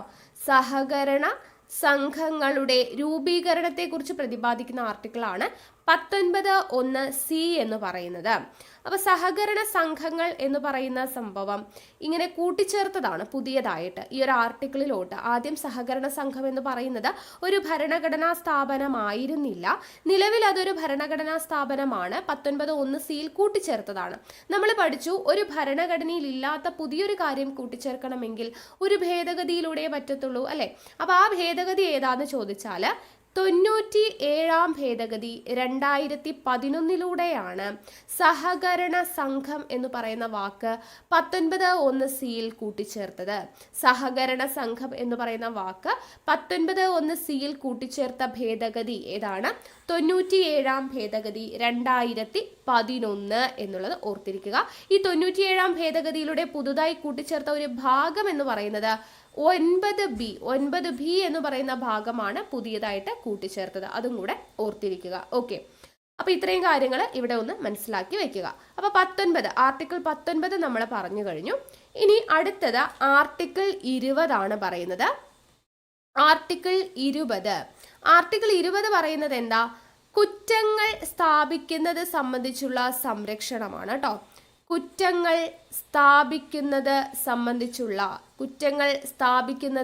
സംബന്ധിച്ചുള്ള സംരക്ഷണമാണ് ആർട്ടിക്കിൾ 20 പറയുന്നത്. അപ്പോൾ ഇവിടെ നമുക്ക് 2-3 കാര്യങ്ങൾ, അതായത് 3 ഹെഡിങ്ങിന്റെ കീഴിൽ നമുക്ക് പഠിക്കാനായിട്ടുണ്ട്. അതായത് ആദ്യത്തെ point no ex post facto law എന്ന് പറയും. നോ എക്സ്പോസ്ഡ് ഫാക്ട് ലോ എന്ന് പറഞ്ഞാൽ എന്താണ്? ഫാക്ടോ എന്നാണ് കേട്ടോ, facto law. No ex post facto law എന്ന് പറഞ്ഞു കഴിഞ്ഞാൽ, അതായത് ഒരാള് ഇപ്പോൾ ഒരു കുറ്റം ചെയ്തിട്ടുണ്ട് എന്നുണ്ടെങ്കിൽ അയാൾ ചെയ്യുന്ന കുറ്റം, ഇപ്പോൾ ഈ വർഷമാണ് കുറ്റം ചെയ്തത്, അയാൾക്ക് ശിക്ഷ വിധിക്കുന്നത് ഒരു 4-5 കൊല്ലം കഴിഞ്ഞിട്ടാണെന്ന് വിചാരിച്ചോളൂ. അയാൾ കുറ്റം ചെയ്ത സമയത്തെ നിയമങ്ങൾ അനുസരിച്ചിട്ടുള്ള ശിക്ഷയായിരിക്കണം അയാൾക്ക് നൽകേണ്ടത്. അല്ലാതെ ഏത് സമയത്താണോ ശിക്ഷ വിധിക്കുന്നത് ആ സമയത്തുള്ള നിയമം അനുസരിച്ചിട്ടല്ല. കുറ്റം ചെയ്ത സമയത്തെ നിയമമനുസരിച്ച് വേണം ഒരാളെ നമ്മൾ എന്ത് ചെയ്യാൻ? ഒരു കുറ്റത്തിന് വേണ്ടി വിചാരണ ചെയ്യാൻ അല്ലെങ്കിൽ ശിക്ഷിക്കാൻ എന്ന് പറയുന്നത്. ഏത് വർഷത്താണോ ഏത് സമയത്താണോ അയാൾ കുറ്റം ചെയ്തത് ആ സമയത്തെ നിയമമനുസരിച്ചിട്ടുള്ള ശിക്ഷകളും വിചാരണ രീതികളുമായിരിക്കണം അയാൾക്ക് കൊടുക്കേണ്ടത്. അതാണ് ഒന്നാമത്തെ point, no ex post facto law എന്ന് പറയുന്നത്. ഇനി രണ്ടാമത്തെ കാര്യം, മുൻകാല പ്രാബല്യത്തോടെ ക്രിമിനൽ നിയമങ്ങൾ പാസാക്കാൻ പാടില്ല. ഓക്കെ, മുൻകാല പ്രാബല്യത്തോടെ ക്രിമിനൽ നിയമങ്ങൾ പാസാക്കാൻ പാടില്ല എന്ന് പറയുന്നതും ഈ നോ എക്സ്പോസ്ഡ് ഫാക്ടോ ലോയുടെ കീഴിൽ വരുന്നതാണ്. അതുപോലെ തന്നെ നിലവിലുള്ള നിയമം ലംഘിക്കുന്ന ആളാണ് കുറ്റവാളി. നിലവിൽ ഏതാണോ നിയമം അല്ലെ, ഇപ്പൊ നിലവിലുള്ള നിയമം ഏതാണോ അതിനെ ലംഘിക്കുന്ന ആളെയാണ് നമ്മൾ കുറ്റവാളിയായിട്ട് കരുതുന്നത്. ഈ പറയുന്ന 3 കാര്യങ്ങളാണ് നോ എക്സ്പോസ്ഡ് ഫാക്ടോ ലോയുടെ കീഴിൽ വരുന്നത്. എന്തൊക്കെ 3 കാര്യങ്ങൾ? ഒന്ന് പറഞ്ഞു, ഒരാൾ കുറ്റം ചെയ്തിട്ടുണ്ടെങ്കിൽ അയാൾ വിചാരണ ചെയ്യുന്നത് കുറ്റം ചെയ്ത സമയത്തെ നിയമങ്ങൾ അനുസരിച്ചിട്ടായിരിക്കണം എന്ന് പറഞ്ഞു. അടുത്തത്, മുൻകാല പ്രാബല്യത്തോടെ ക്രിമിനൽ നിയമങ്ങൾ പാസാക്കാൻ പാടില്ല. നിലവിലുള്ള നിയമത്തെ ലംഘിക്കുന്നയാളെയാണ് നമ്മൾ കുറ്റവാളി എന്ന ഗണത്തിൽ പെടുത്തുന്നത്.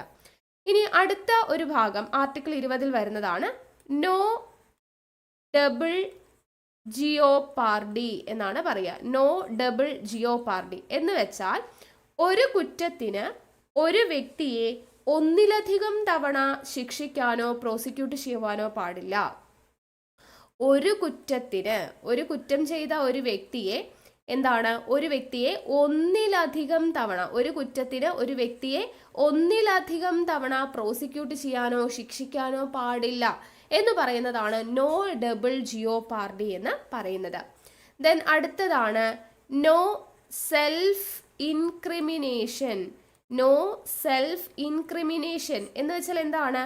അതായത് ഒരു വ്യക്തിയെ അയാൾക്കെതിരെ തന്നെ തെളിവുകൾ നൽകാൻ പ്രേരിപ്പിക്കാൻ പാടില്ല. അതുകൊണ്ടാണ് നമ്മൾ പോലീസ് സ്റ്റേഷനിൽ നമ്മൾ കോടതിയിൽ കൊണ്ടുപോകുമ്പോൾ പോലീസുകാർ ഇയാളെ ഉപദ്രവിച്ചോ എന്ന് ചോദിക്കാറുണ്ട്. അതായത് അയാളെ അടിച്ച് പരിക്കേൽപ്പിച്ച് കുറ്റം സമ്മതിക്കുവാനുള്ള ശ്രമം നടന്നോ എന്നതുകൊണ്ടാണ് അങ്ങനെ ചോദിക്കുന്നത്. മനസ്സിലായോ? അപ്പോൾ ഒരാളെ കുറ്റം അയാൾക്ക് സ്വന്തമായിട്ട് തെളിവുകൾ നൽകാനായിട്ട് പ്രേരിപ്പിക്കാൻ പാടില്ല. ശാരീരിക ഉപദ്രവങ്ങളൊക്കെ ഒരുപാട് ഉപദ്രവിച്ചു കഴിഞ്ഞാൽ ചിലപ്പോൾ ചെയ്യാത്ത ആൾ പോലും കുറ്റം സമ്മതിച്ചു പോകും, അല്ലെ? അപ്പൊ അങ്ങനെ ഒരു സിറ്റുവേഷൻ വരാൻ പാടില്ല. ഒരു വ്യക്തിയെ അയാൾക്കെതിരെ തന്നെ തെളിവുകൾ നൽകാൻ പ്രേരിപ്പിക്കാൻ പാടില്ല എന്ന് പറയുന്നതാണ് നോ സെൽഫ് ഇൻക്രിമിനേഷൻ എന്ന് പറയുന്നത്. അപ്പോൾ ആർട്ടിക്കിൾ 20 കീഴിൽ വരുന്ന കാര്യങ്ങൾ മനസ്സിലായല്ലോ. No ex post facto law, no double jeopardy, no self incrimination. ഓരോന്നും എന്താണെന്നുള്ളത് വ്യക്തമായിട്ട് മനസ്സിലായത് വിശ്വസിക്കുന്നു. ഓക്കെ, ഇനി അടുത്തത് ആർട്ടിക്കിൾ 21 പറയുന്നത്. ആർട്ടിക്കിൾ 21. ആർട്ടിക്കിൾ 21 പറയുന്നത് എന്താ? ജീവിക്കുന്നതിനും വ്യക്തി സ്വാതന്ത്ര്യത്തിനുമുള്ള അവകാശം. ജീവിക്കുന്നതിനും വ്യക്തി സ്വാതന്ത്ര്യത്തിനുമുള്ള അവകാശത്തെക്കുറിച്ചാണ് ആർട്ടിക്കിൾ 21 പറയുന്നത്. ഈ ആർട്ടിക്കിൾ 21 മൗലിക അവകാശങ്ങളുടെ അടിത്തറ എന്ന പേരിൽ അറിയപ്പെടുന്നത്. മൗലിക അവകാശങ്ങളുടെ അടിത്തറ എന്ന പേരിൽ അറിയപ്പെടുന്നത് ആർട്ടിക്കിൾ 21. അപ്പൊ ജീവിക്കുന്നതിനും വ്യക്തി സ്വാതന്ത്ര്യത്തിനുള്ള അവകാശം എന്ന് പറഞ്ഞു. ജീവിക്കുക എന്ന് പറയുമ്പോൾ എങ്ങനെ ജീവിക്കുന്നതാണ്? ഭയം കൂടാതെ അഭിമാനത്തോടെ നമുക്ക് അന്തസ്സോടെ ജീവിക്കാൻ പറ്റണം. അല്ലാതെ ഒരാളുടെ അടിമയായി ഭയന്നുകൊണ്ട്, ജീവനെ ഭയന്നുകൊണ്ട് ജീവിക്കുന്നതിനുള്ള സ്വാതന്ത്ര്യമല്ല. ഭയമൊന്നും കൂടാതെ അഭിമാനത്തോടെ അന്തസ്സോടെ ജീവിക്കുന്നതിനുള്ള സ്വാതന്ത്ര്യം എന്നതാണ് ആർട്ടിക്കിൾ 21, ജീവിക്കുന്നതിനും വ്യക്തി സ്വാതന്ത്ര്യത്തിനുള്ള അവകാശം എന്ന് പറയുന്നത്. അപ്പോൾ ഈ ജീവിക്കുന്നതിനും വ്യക്തി സ്വാതന്ത്ര്യത്തിനുള്ള അവകാശങ്ങളുടെ കീഴിൽ വരുന്ന കാര്യങ്ങളാണ്. 1, പൊതുസ്ഥലങ്ങളിൽ പുകവലി നിരോധിച്ചത്. പൊതുസ്ഥലങ്ങളിൽ പുകവലി നിരോധിക്കുക എന്ന് പറയുന്നത് നമ്മൾ കേട്ടിട്ടുള്ളതാണ്, അല്ലേ? പൊതുസ്ഥലങ്ങളിൽ പുകവലിക്കാൻ പാടില്ല. അപ്പൊ എന്തുകൊണ്ടാണ് അത് നിരോധിച്ചത്? നമ്മുടെ ജീവൻ അപകടമാകുമെന്ന് പറഞ്ഞിട്ടാണോ? അല്ല. അങ്ങനെയാണെങ്കിൽ സിഗരറ്റ് വലിക്കരുത് എന്ന് മാത്രം പറഞ്ഞാൽ മതിയല്ലോ. പൊതുസ്ഥലങ്ങളിൽ പുകവലിക്കരുത് എന്ന് പറയുന്നതിന് കാരണം എന്താണ്? നമ്മൾ പുകവലിക്കുന്ന ആള് പുകവലിക്കുന്നത് കൊണ്ട് അതിന്റെ പുക ശ്വസിച്ച് മറ്റുള്ള ആളുകൾക്ക് അതുകൊണ്ടുള്ള ഉപദ്രവം ഉണ്ടാവുന്നുണ്ട്, അല്ലെ? അപ്പൊ മറ്റുള്ളവരുടെ ജീവന് ഭീഷണിയാവുന്ന ഒരു പ്രവർത്തനമാണ് പൊതുസ്ഥലങ്ങളിൽ നിന്ന് പുകവലിക്കുന്നത്. അപ്പൊ അവർക്ക് ജീവിക്കുവാനുള്ള സ്വാതന്ത്ര്യം നമ്മൾ തടയാൻ പാടില്ല. അവർക്കാണ് അതിന്റെ ഉപദ്രവവും ദോഷവും അവരുടെ അസുഖങ്ങളൊക്കെ മറ്റുള്ളവർക്ക്, ആ പുക ശ്വസിക്കുന്നവർക്കും ഉണ്ടാവും, അല്ലെ? അപ്പൊ അവരുടെ ജീവിക്കുന്നതിനുള്ള സ്വാതന്ത്ര്യം ഇല്ലാതാക്കുകയാണ് നമ്മൾ ചെയ്യുന്നത്. അതുകൊണ്ടാണ് പൊതുസ്ഥലങ്ങളിൽ പുകവലിക്കാൻ പാടില്ല എന്ന് പറയുന്നത് ആർട്ടിക്കിൾ 21 കീഴിൽ വരുന്നത്. അപ്പൊ ഈ ഒരു ആർട്ടിക്കിൾ അടിസ്ഥാനമാക്കിയാണ് പൊതുസ്ഥലങ്ങളിൽ പുകവലിക്കരുത് എന്ന് പറയുന്ന നിയമം വന്നിട്ടുള്ളത്.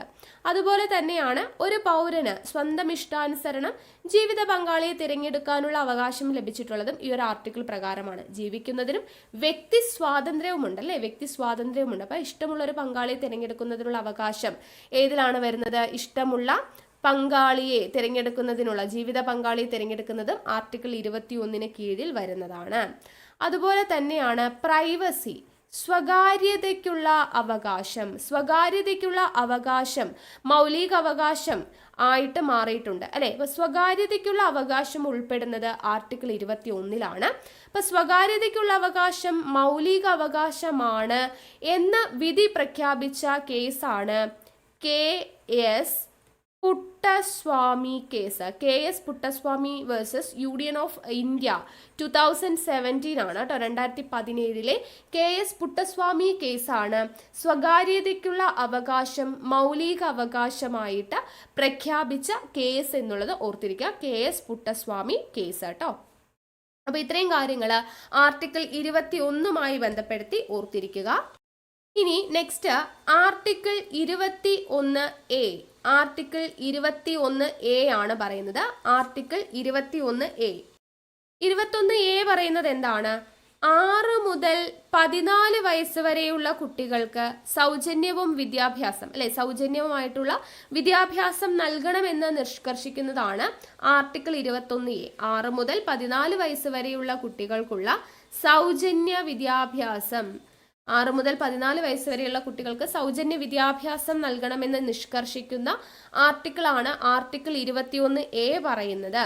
അപ്പോൾ ഈ പറയുന്നതും നമ്മൾ പുതുതായിട്ട് ഇന്ത്യൻ ഭരണഘടനയിൽ കൂട്ടിച്ചേർത്ത കാര്യമാണ് അല്ലെ.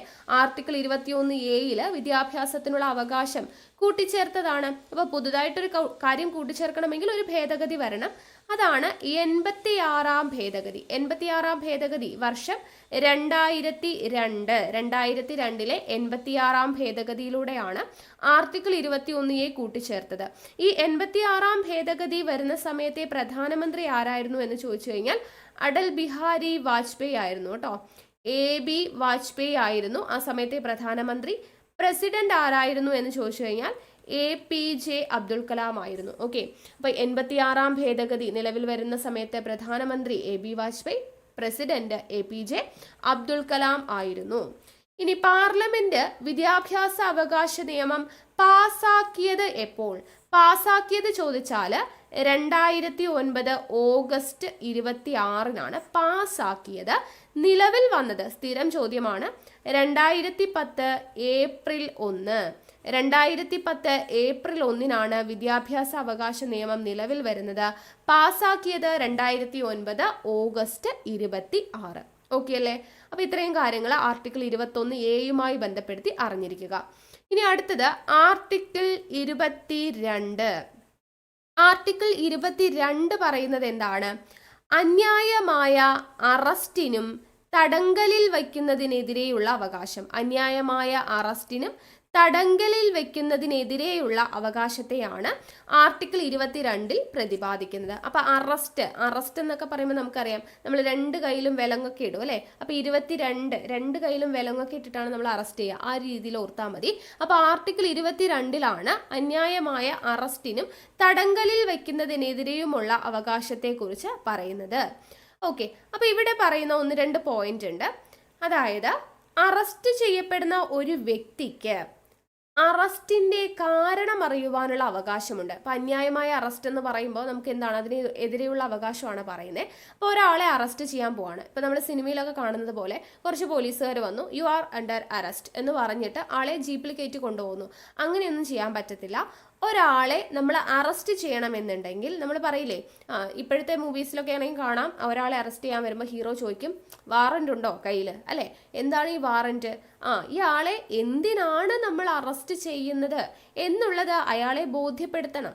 എന്താണ് കാരണം? അറസ്റ്റ് ചെയ്യുന്നതിനുള്ള കാരണം ആ അറസ്റ്റ് ചെയ്യപ്പെടുന്ന വ്യക്തിക്ക് അറിയുന്നതിനുള്ള അവകാശം ഉണ്ട് എന്ന് പറയുന്ന ആർട്ടിക്കിളാണ് ആർട്ടിക്കിൾ 22.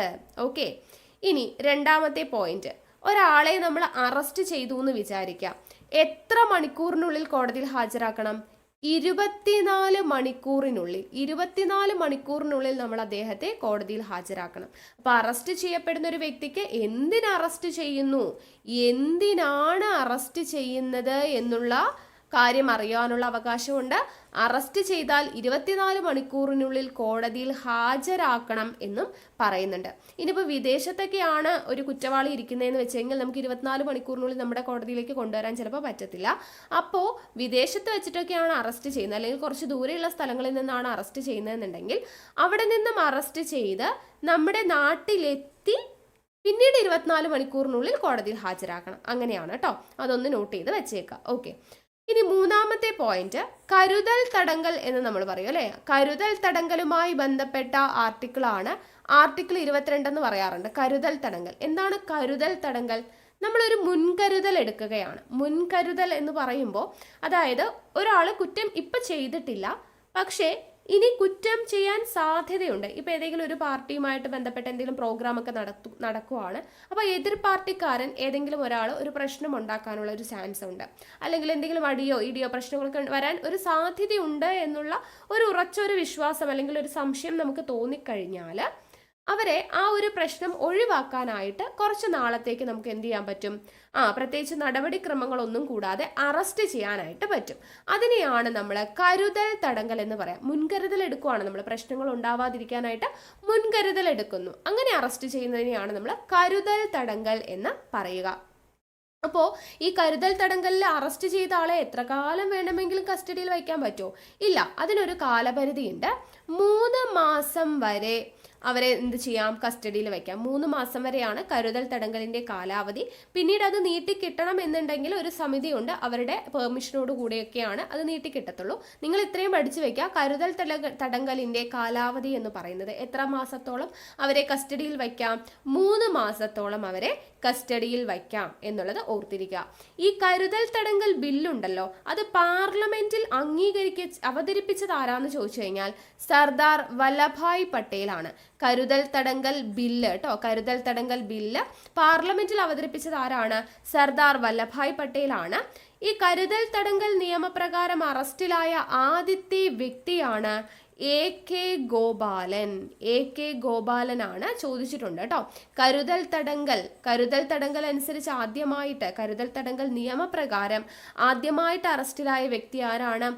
AK ഗോപാലനാണ് എന്നുള്ളത് അറിഞ്ഞിരിക്കുക. ഈ കരുതൽ തടങ്കൽ നിയമം നിലവിൽ വന്നത് എന്നാന്ന് ചോദിച്ചു കഴിഞ്ഞാൽ 1950 ഫെബ്രുവരി 26-നാണ്. 1950 ഫെബ്രുവരി 26-നാണ് കരുതൽ തടങ്കൽ നിയമം നിലവിൽ വരുന്നത് എന്നുള്ള കാര്യം കൂടെ ഓർത്തിരിക്കുക. ഓക്കെ, അപ്പൊ ആർട്ടിക്കിൾ 22 നമ്മൾ പറഞ്ഞു. ആർട്ടിക്കിൾ 22. ഇനി അടുത്തത് ആർട്ടിക്കിൾ 23 പറയുന്നത്. ആർട്ടിക്കിൾ 23. അപ്പൊ നോക്കാം. ആർട്ടിക്കിൾ 23 24 പറയുന്നത് എന്താണ്? ചൂഷണത്തിനെതിരെയുള്ള അവകാശമാണ് അല്ലെ. ചൂഷണത്തിനെതിരെയുള്ള അവകാശത്തെ കുറിച്ചാണ് ആർട്ടിക്കിൾ 23 24 എന്നിവയിൽ പറയുന്നത്. അതിൽ ആർട്ടിക്കിൾ 23 പറയുന്നത് മനുഷ്യക്കടത്ത് തടയുന്നു. മനുഷ്യക്കടത്ത് തടയുന്ന ആർട്ടിക്കിൾ ഏത് എന്ന് ചോദിച്ചാൽ 23. അതേപോലെ നിർബന്ധിത വേല, ഒരാളെ കൊണ്ട് നിർബന്ധിച്ച് ജോലി ചെയ്യിപ്പിക്കുക അല്ലെ. നിർബന്ധിത വേല അല്ലെങ്കിൽ അതിനെ ബെഗാർ എന്നും ഒരു വേർഡ് ഉണ്ട് കേട്ടോ. ബെഗാർ, നിർബന്ധിത വേല അല്ലെങ്കിൽ ബെഗാർ നിരോധിക്കുന്ന ആർട്ടിക്കിളാണ് ആർട്ടിക്കിൾ 23. അതുപോലെ തന്നെ ദേവദാസി സമ്പ്രദായത്തെ എതിർക്കുന്നു. ദേവദാസി സമ്പ്രദായം എതിർക്കുന്ന ആർട്ടിക്കിളാണ് ആർട്ടിക്കിൾ 23. ദേവദാസി സമ്പ്രദായം എന്ന് വെച്ചാൽ എന്താണ്? സ്ത്രീകളെയും കുട്ടികളെയും ഒക്കെ അസന്മാർഗിക പ്രവർത്തനങ്ങൾക്ക് ഉപയോഗിക്കുക, അതിനെയാണ് ദേവദാസി സമ്പ്രദായം എന്ന് പറയുക. അപ്പൊ ഈ ദേവദാസി സമ്പ്രദായം എതിർക്കുന്ന ആർട്ടിക്കിൾ, മനുഷ്യക്കടത്ത് തടയുന്ന ആർട്ടിക്കിൾ, നിർബന്ധിത വേല അല്ലെങ്കിൽ ബേഗാർ നിരോധിച്ചിരിക്കുന്ന ആർട്ടിക്കിളാണ് ആർട്ടിക്കിൾ 23 എന്ന് പറയുന്നത്. അപ്പൊ ഇവിടെ നമ്മൾ പറഞ്ഞു മനുഷ്യക്കടത്ത് തടയുന്നു എന്ന് പറഞ്ഞല്ലേ. അപ്പൊ അതുമായി ബന്ധപ്പെട്ട് ലോക മനുഷ്യക്കടത്ത് വിരുദ്ധ ദിനം എന്ന്, ലോക മനുഷ്യക്കടത്ത് വിരുദ്ധ ദിനം എന്ന് ചോദിച്ചു കഴിഞ്ഞാൽ എന്നാണ്? ജൂലൈ 30-നാണ് കേട്ടോ. ലോക മനുഷ്യക്കടത്ത് വിരുദ്ധ ദിനം എന്ന് പറയുന്നത് ജൂലൈ 30 എന്നുള്ളത് ഓർത്തിരിക്കുക. ഓക്കെ, ഇനി അടുത്തത് ആർട്ടിക്കിൾ 24. ആർട്ടിക്കിൾ 24 പറയുന്നത് എന്താണ്? ബാലവേല നിരോധനം. ബാലവേല നിരോധനവുമായി ബന്ധപ്പെട്ട ആർട്ടിക്കിളാണ് ആർട്ടിക്കിൾ 24 എന്ന് പറയുന്നത്. അപ്പോൾ ബാലവേല നിരോധനം എന്ന് പറയുമ്പോൾ എന്താണ്? വ്യവസായശാലകളോ അങ്ങനെ അപകടകരമായിട്ടുള്ള മേഖലകളിൽ കുട്ടികളെ ജോലിക്ക് അയക്കുന്നത് നിരോധിച്ചിരിക്കുന്നു. ഇപ്പോൾ ഫോർ എക്സാമ്പിൾ, അതായത് എന്തുകൊണ്ടാണ് ഇങ്ങനെ അപകടകരമായ മേഖലകളിൽ എന്ന് പറയുന്നത്? ഇപ്പോൾ ഒരു കുട്ടി പത്രം വിറ്റിട്ടാണ് ജീവിക്കുന്നതെന്ന് വിചാരിക്കുക. അതായത് പാർട്ട് ടൈം ആയിട്ട് പത്രം വിൽക്കുന്നു. പത്രം വിറ്റ് കിട്ടുന്ന കാശ് ഉപയോഗിച്ചിട്ടാണ് ആ കുട്ടി പഠിക്കുകയും ബാക്കിയുള്ള കാര്യങ്ങളൊക്കെ ചെയ്യുന്നത്. അങ്ങനെയാണെങ്കിൽ അത് ബാലവേലയാണെന്നും പറഞ്ഞ് നിരോധിക്കാൻ പറ്റുമോ? ഇല്ല, കാരണം അത് ആ കുട്ടിയുടെ ജീവിത മാർഗമാണ്. അങ്ങനെയല്ല, പക്ഷെ കുട്ടികളെ നമ്മൾ നിർബന്ധിച്ച് ഈ വ്യവസായശാലകൾ, അപകടകരമായിട്ടുള്ള സ്ഥലങ്ങൾ, കുട്ടികളുടെ ജീവന് അപകടമുണ്ടാവുന്ന തരത്തിലുള്ള സ്ഥലങ്ങളിൽ കുട്ടികൾ ജോലിക്ക് പോകുന്നത് നിരോധിച്ചിരിക്കുന്നു എന്നാണ് ഉദ്ദേശിച്ചിരിക്കുന്നത്. അല്ലാതെ ഒരാളുടെ ജീവിത മാർഗമാണ്. ഇപ്പോൾ ഒരു ലോട്ടറി വിറ്റിട്ടോ അല്ലെങ്കിൽ പത്രം വിറ്റിട്ടോ ഒരു ചായക്കടയിൽ എന്തെങ്കിലും ജോലിയൊക്കെ ചെറിയ രീതിയിലൊക്കെ ചെയ്തിട്ടൊക്കെ ജീവിതോപാധി കണ്ടെത്തുന്ന അതിനെ നമ്മൾക്ക് നിരോധിക്കാൻ പറ്റത്തില്ല. പക്ഷെ കുഞ്ഞിന്റെ ജീവന് അപകടം വരുന്ന രീതിയിലുള്ള ജോലികൾ ചെയ്യുന്നത് നിരോധിച്ചിരിക്കുന്നതാണ് ആർട്ടിക്കിൾ 24 എന്ന് പറയുന്നത്. അപ്പോൾ ഇവിടെ ഓർത്തിരിക്കണം, ബാലവേല നിരോധന നിയമം വന്നിട്ടുള്ളത് 1986 ബാലവേല നിരോധന നിയമം വന്നിട്ടുള്ളത് 1986. ബാലവേല വിരുദ്ധ ദിനം എന്നാണ്? ബാലവേല വിരുദ്ധ ദിനം ജൂൺ 12. ബാലവേല വിരുദ്ധ ദിനം എന്ന് പറയുന്നത് ജൂൺ 12 എന്നുള്ളത് അറിഞ്ഞിരിക്കുക. ഓക്കെ അല്ലേ? യെസ്. അപ്പോൾ ആർട്ടിക്കിൾ 24 നമ്മൾ പഠിച്ചു കഴിഞ്ഞു. ഇനി നമുക്ക് ആർട്ടിക്കിൾ 25 മുതൽ 28 വരെയുള്ള ആർട്ടിക്കിൾ പഠിക്കണം. ആർട്ടിക്കിൾ 25 മുതൽ 28, ആർട്ടിക്കിൾ 25 മുതൽ 28 വരെ എന്തിനെ കുറിച്ചാണ് പറയുന്നത്? മതസ്വാതന്ത്ര്യത്തിനുള്ള അവകാശമാണ്. മതസ്വാതന്ത്ര്യത്തിനുള്ള അവകാശത്തെക്കുറിച്ച് പറയുന്ന ആർട്ടിക്കിളാണ് ആർട്ടിക്കിൾ 25 മുതൽ 28 വരെ. അപ്പൊ അതിൽ ഓരോന്നായിട്ട് നോക്കാം. ആർട്ടിക്കിൾ 25 പറയുന്നത് എന്താണ് എന്ന് ചോദിച്ചു കഴിഞ്ഞാൽ, സ്വതന്ത്രമായി ഏതു മതത്തിലും വിശ്വസിക്കാനും, സ്വതന്ത്രമായി ഏതു മതത്തിൽ വിശ്വസിക്കുവാനും ആചരിക്കുവാനും പ്രചരിപ്പിക്കുവാനും പഠിപ്പിക്കുന്നതിനുമുള്ള സ്വാതന്ത്ര്യം. ആർട്ടിക്കിൾ 25 എന്താ പറയുന്നത്? സ്വതന്ത്രമായി നമുക്ക് ഏതു മതത്തിൽ വേണമെങ്കിലും വിശ്വസിക്കാം, ആചരിക്കാം, പ്രചരിപ്പിക്കാം, പഠിപ്പിക്കാം എന്ന് പറയുന്നതിനുള്ള സ്വാതന്ത്ര്യമാണ് ആർട്ടിക്കിൾ 25 പറയുന്നത്. അപ്പോൾ ഈ ഒരു സ്വാതന്ത്ര്യം നമ്മുടെ ഇന്ത്യൻ പൗരന്മാർക്കും ലഭിക്കും, അതുപോലെ തന്നെ വിദേശികൾക്കും ലഭിക്കുന്ന ഒരു അവകാശമാണ് 25. പൗരന്മാർക്കും വിദേശികൾക്കും ഒരുപോലെ ലഭിക്കുന്ന അവകാശമാണ് ആർട്ടിക്കിൾ 25 എന്നുള്ളത് ഓർത്തിരിക്കുക. ദെൻ ആർട്ടിക്കിൾ 26 എന്ന് പറയുന്നത് മതവിഭാഗങ്ങൾക്ക് ജീവകാരുണ്യ സ്ഥാപനങ്ങൾ സ്ഥാപിക്കുന്നതിന്, അതുപോലെ അതിനെ നോക്കി നടത്തുന്നതിനും ഒക്കെയുള്ള അവകാശമുണ്ട്. മതജീവകാരുണ്യ സ്ഥാപനങ്ങൾ, മതവിഭാഗങ്ങൾക്ക് മതജീവകാരുണ്യ സ്ഥാപനങ്ങൾ സ്ഥാപിക്കുന്നതിനും നോക്കി നടത്തുന്നതിനുമുള്ള സ്വാതന്ത്ര്യമുണ്ട് എന്ന് പറയുന്ന ആർട്ടിക്കിളാണ് ആർട്ടിക്കിൾ 26. ഇനി 27 പറയുന്നത് എന്താണ്? ഏതെങ്കിലും ഒരു മതത്തിൻ്റെയോ മതവിഭാഗത്തിൻ്റെയോ വിപുലീകരണത്തിനോ പരിപാലനത്തിനോ വേണ്ടി ഒരു വ്യക്തിയും നികുതി അടയ്ക്കാൻ ബാധ്യതല്ല. അതായത് നികുതി എന്ന് പറയുന്നത് നമുക്ക് അടയ്ക്കേണ്ട ബാധ്യതയില്ല. ഒരു മതത്തിൻ്റെ പേരിൽ, ഒരു മതത്തിൻ്റെയോ അല്ലെങ്കിൽ മതവിഭാഗത്തിൻ്റെയോ വിപുലീകരണത്തിനാണെന്നൊക്കെ പറഞ്ഞ് നികുതി പിരിക്കാനായിട്ട് വന്നു കഴിഞ്ഞാൽ അത് നമ്മൾ കൊടുക്കണം എന്ന് നിർബന്ധമില്ല. നികുതി, മതത്തിൻ്റെ പേരിലുള്ള നികുതി അടയ്ക്കാൻ നമ്മൾ ഒരിക്കലും ബാധ്യരല്ല. നമുക്കതിന് നിർബന്ധിച്ച് നമ്മളെ കൊണ്ട് അടപ്പിക്കുവാനുള്ള റൈറ്റ്സ് ഒരു മതവിഭാഗത്തിലുള്ളവർക്കും ഇല്ല എന്ന് പറയുന്നതാണ് ആർട്ടിക്കിൾ 27 പറയുന്നത്. ഇനി ആർട്ടിക്കിൾ 28 പറയുന്നത് ഗവൺമെന്റ് നടത്തുന്ന വിദ്യാഭ്യാസ സ്ഥാപനങ്ങളിൽ മതബോധനം നടത്താൻ പാടില്ല. എന്ന് വെച്ചാൽ കുട്ടികൾക്ക് ഏതൊരു മതത്തെക്കുറിച്ചുള്ള കാര്യങ്ങൾ ആ ഒരു മതത്തിലോട്ട് തിരിയണം, അല്ലെങ്കിൽ ആ ഒരു മതത്തിൽ വിശ്വസിക്കണം എന്നുള്ള രീതിയിൽ മതപ്രചരണം നടത്താനായിട്ട് പാടില്ല. എങ്ങനെയുള്ള സ്ഥാപനങ്ങളിൽ? ഗവൺമെന്റ് നടത്തുന്ന വിദ്യാഭ്യാസ സ്ഥാപനങ്ങളിലോ, അല്ലെങ്കിൽ ഗവൺമെന്റ് അവർക്കുള്ള ഗ്രാൻറ്റോ അല്ലെങ്കിൽ അവർക്ക് സഹായമെല്ലാം നൽകുന്ന, ഗവൺമെന്റ് സഹായധനം നൽകുന്ന സ്ഥാപനങ്ങളിലോ ഗവൺമെന്റ് നടത്തുന്ന സ്ഥാപനങ്ങളിലോ മത ആചാരങ്ങൾ നടത്തുവാനോ അല്ലെങ്കിൽ അത് നിർബന്ധമാക്കാനോ അങ്ങനെയുള്ള പ്രവർത്തനങ്ങളൊന്നും ചെയ്യാനായിട്ട് പറ്റില്ല എന്ന് പറയുന്നതാണ് ആർട്ടിക്കിൾ 28. മനസ്സിലായല്ലോ? അപ്പൊ 25 മുതൽ 28 വരെ. 25 പറഞ്ഞത് ഏതൊരു മതത്തിലും വിശ്വസിക്കാനും ആചരിക്കാനും പ്രചരിപ്പിക്കാനും പഠിപ്പിക്കുന്നതിനുള്ള അവകാശമുണ്ട്. 26 പറഞ്ഞത് മതജീവകാരുണ്യ സ്ഥാപനങ്ങൾ സ്ഥാപിക്കുന്നതിനും നോക്കി നടത്തുന്നതിനുമുള്ള സ്വാതന്ത്ര്യമുണ്ട്. 27 പറഞ്ഞത് മതത്തിന്റെ പേരിൽ നികുതി പിരിക്കുവാൻ വന്നു കഴിഞ്ഞാൽ നമ്മൾ നികുതി നൽകാൻ ബാധ്യരല്ല എന്ന് പറയുന്നു. ഇനി 28 പറഞ്ഞത് ഗവൺമെന്റ് നടത്തുന്നതോ അല്ലെങ്കിൽ ഗവൺമെന്റിന്റെ സഹായത്താൽ പ്രവർത്തിക്കുന്നതോ ആയിട്ടുള്ള സ്ഥാപനങ്ങളിൽ മതബോധനം അല്ലെങ്കിൽ ഒരു മതത്തെക്കുറിച്ച് പ്രചരിപ്പിക്കുക അതൊന്നും പാടില്ല എന്ന് പറയുന്നതാണ് 28. ഓക്കെ, അപ്പൊ അതാണ് മതസ്വാതന്ത്ര്യത്തിനുള്ള അവകാശം. ഇനി അടുത്തത് 29 മുതൽ 30 വരെ. ആർട്ടിക്കിൾ 29-30 പറയുന്നത് എന്താണ്? സാംസ്കാരികവും വിദ്യാഭ്യാസപരവുമായ അവകാശം. സാംസ്കാരികവും വിദ്യാഭ്യാസപരവുമായിട്ടുള്ള അവകാശത്തെക്കുറിച്ചാണ് ആർട്ടിക്കിൾ 29-30 പറയുന്നത്. അപ്പൊ അതിൽ 29 എന്ന് പറയുന്നത് ന്യൂനപക്ഷ സംരക്ഷണം ഉറപ്പു നൽകുന്ന ആർട്ടിക്കിളാണ്. ന്യൂനപക്ഷ സംരക്ഷണം ഉറപ്പു നൽകുന്ന ആർട്ടിക്കിൾ ഏതാണ്? 29 എന്ന് പറയുന്ന ആർട്ടിക്കിളാണ്. 30 ഉണ്ട് കേട്ടോ. 29, 30 ന്യൂനപക്ഷ സംരക്ഷണം ഉറപ്പു നൽകുന്ന ആർട്ടിക്കിളാണ്. ഇതിൽ നമുക്ക് അതായത് ന്യൂനപക്ഷങ്ങൾ എന്ന് പറയുന്നത് 2 തരത്തിലുണ്ട്. മത ന്യൂനപക്ഷങ്ങളും ഉണ്ട്, ഭാഷാ ന്യൂനപക്ഷങ്ങളും ഉണ്ട്. അപ്പൊ മത ഭാഷ ന്യൂനപക്ഷങ്ങളുടെ സംരക്ഷണവുമായി ബന്ധപ്പെട്ട ആർട്ടിക്കിൾ ഏതെന്ന് ചോദിച്ചാൽ 29, 30 ആണ്. അപ്പൊ ഇതിൽ 29 എന്ന് പറയുന്നതാണ് ന്യൂനപക്ഷം എന്ന് പറയുന്ന പദം ആദ്യമായിട്ട് പ്രത്യക്ഷപ്പെടുന്ന ആർട്ടിക്കിൾ. ന്യൂനപക്ഷം എന്ന് പറയുന്ന പദം ആദ്യമായി പ്രത്യക്ഷപ്പെടുന്ന ആർട്ടിക്കിൾ ഏത് എന്ന് ചോദിച്ചു കഴിഞ്ഞാൽ അത് ആർട്ടിക്കിൾ 29 ആണ് എന്ന് നമുക്ക് പറയാം. 29 പറയുന്നത് ഇതാണ്: ഭാരതത്തിന്റെ ഭൂപ്രദേശത്തോ അതിന്റെ ഏതെങ്കിലും ഭാഗത്തോ താമസിച്ചു വരുന്ന പൗരന്മാരിൽ ഭിന്നമായ ഭാഷയോ ലിപിയോ സംസ്കാരമോ സ്വന്തമായുള്ള ഏതൊരു വിഭാഗത്തിനും അത് സംരക്ഷിക്കുന്നതിനുള്ള അവകാശം ഉണ്ടായിരിക്കും. അപ്പൊ അവരുടെ ഭാഷ, സംസ്കാരം, അവരുടെ ലിപി, ഇതെല്ലാം അവർക്ക് എന്ത് ചെയ്യാം? അവരവരുടെ വിഭാഗത്തിന്റെ ഭാഷയും സംസ്കാരവും ലിപിയും അതത് ന്യൂനപക്ഷങ്ങൾക്ക് അവർക്ക് എന്ത് ചെയ്യാം?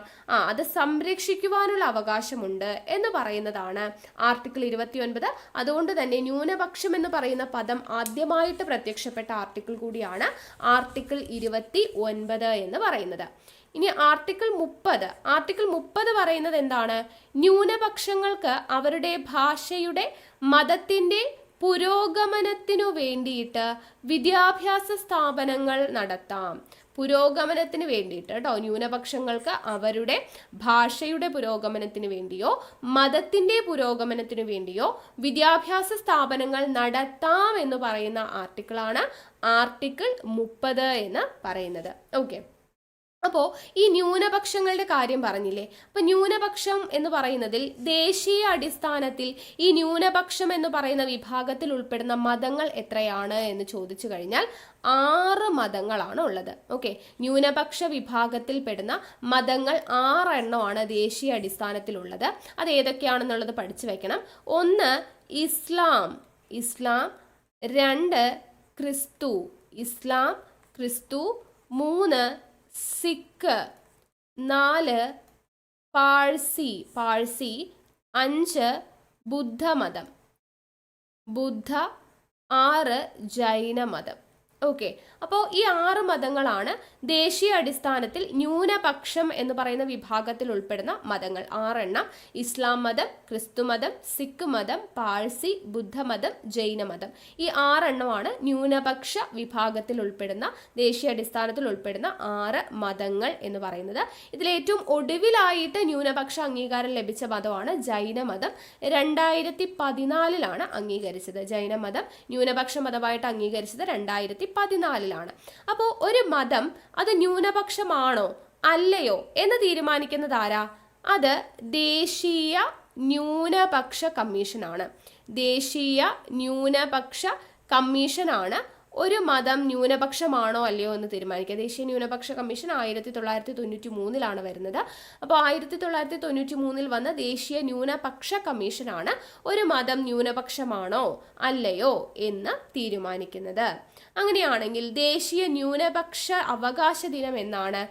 ദേശീയ ന്യൂനപക്ഷ അവകാശ ദിനം. ദേശീയ ന്യൂനപക്ഷ അവകാശ ദിനം എന്ന് ചോദിച്ചു കഴിഞ്ഞാൽ ഡിസംബർ 18 കേട്ടോ. ഡിസംബർ 18 ദേശീയ ന്യൂനപക്ഷ അവകാശ ദിനം എന്ന് പറയുന്നത്. ഓക്കെ, അപ്പോൾ 29, 30 കിട്ടിയെന്ന് വിശ്വസിക്കുന്നു. ഇനി അടുത്ത ആർട്ടിക്കിളാണ് ലാസ്റ്റ്, മൗലിക അവകാശങ്ങളിൽ ആർട്ടിക്കിൾ 32. ആർട്ടിക്കിൾ 32 പറയുന്നത് എന്താണ്? മൗലിക അവകാശങ്ങളുടെ ലംഘനം ഉണ്ടായിട്ടുണ്ടെങ്കിൽ, മൗലിക അവകാശങ്ങളുടെ ലംഘനം ഉണ്ടായാൽ അവർക്ക് തേടാം, അല്ലെങ്കിൽ ആരുടെ സഹായം തേടാം?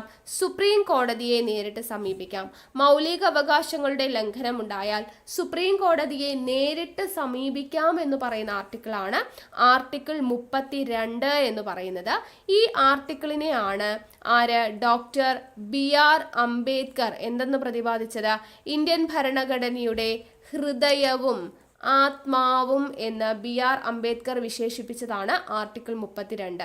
BR അംബേദ്കർ എങ്ങനെ വിശേഷിപ്പിച്ചേ? ഹൃദയവും ആത്മാവും. ഇന്ത്യൻ ഭരണഘടനയുടെ ഹൃദയവും ആത്മാവും എന്ന് വിശേഷിപ്പിച്ചു. കൂടാതെ മൗലിക അവകാശങ്ങളിൽ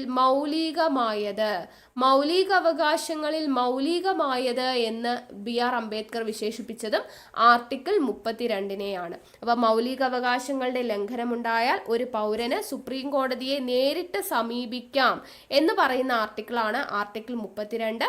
BR അംബേദ്കർ ഹൃദയവും ആത്മാവും എന്നും മൗലിക അവകാശങ്ങളിൽ മൗലികമായത് എന്നും വിശേഷിപ്പിച്ച ആർട്ടിക്കിളാണ് ആർട്ടിക്കിൾ 32. ഓക്കെ അല്ലേ? അപ്പോൾ ഇത്രയും ആയിക്കഴിഞ്ഞാൽ നമ്മുടെ മൗലിക അവകാശങ്ങൾ എന്ന് പറയുന്ന ഭാഗം കംപ്ലീറ്റ് ആയിട്ടുണ്ട്. പ്രധാനപ്പെട്ട എല്ലാ പോയിന്റ്സും പറഞ്ഞിട്ടുണ്ട്. അപ്പോൾ ഇത് നിങ്ങൾ നോട്ട് ചെയ്ത് വെച്ച് പഠിക്കുക.